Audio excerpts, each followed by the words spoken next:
અત્યારે આવી ગયા છીએ લોર ગામ ખેડૂત પાસે સણાના ફિલ્ડમાં. તો આપણું નામ ગામ બતાવી ગામ લોર સુખાભાઈ બાતાભાઈ સજિયા. હવે આપણે આ જે સણા છે બરાબર, એમાં તમારે ઢોરા જેવી જમીન હતી, કાંકરિયા જમીન, એમાં હુકાતું હતું, પીળા પડતા હતા. હા, તો આપણે શું પાયું એમાં? સુપિક સોઇલ. સુપિક સોઇલ પાયું. સુપિક સોઇલ પાયું. કેટલા લીટર? 2.5 વીઘામાં 1 લીટર. 2.5 વીઘામાં 1 લીટર. તો સુપિક સોઇલ પાવાથી તમને શું ફાયદા લાગ્યા? ના સુકારો નથી, ઘણો ફાયદો છે. સુકારો અટકી ગયો. સુકારો અટકી ગયો છે.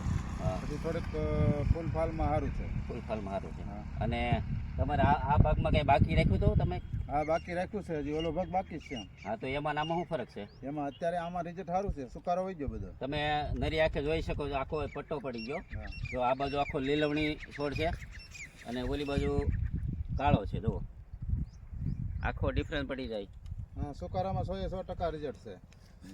સુકારામાં, ફાલ ફૂટમાં. હા. અને તમે આ જમીન છે ને, આ જમીન જો, આ માટી આખી છે ને છૂટી પાડી દે, એકદમ મમરા જેવી કરી દે, મમરા જેવી પોછી ભરભરી.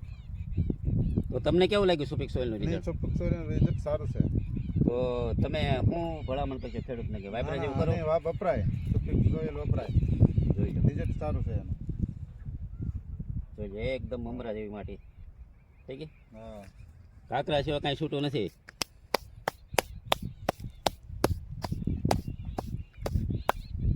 તો હવે તમારે બીજા પાકમાં તમે આ વાપરશો? હા, બીજા હજી અમારે સીણા બાકી છે, એમાં વાપરશું અમે.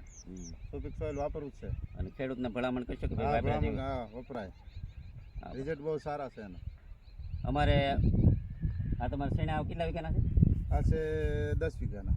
10 વીઘાના છે ને? આમાં 2 વીઘામાં પાયું હતું ને? આ 2 વીઘામાં જ ખાલી પાવી છે. છે. બાકી હજી બધું બાકી છે, એમાં પાવાનું જ છે. હા, પણ તમે જો નરી આંખે જો આખો ગઢ પડી જાય છે.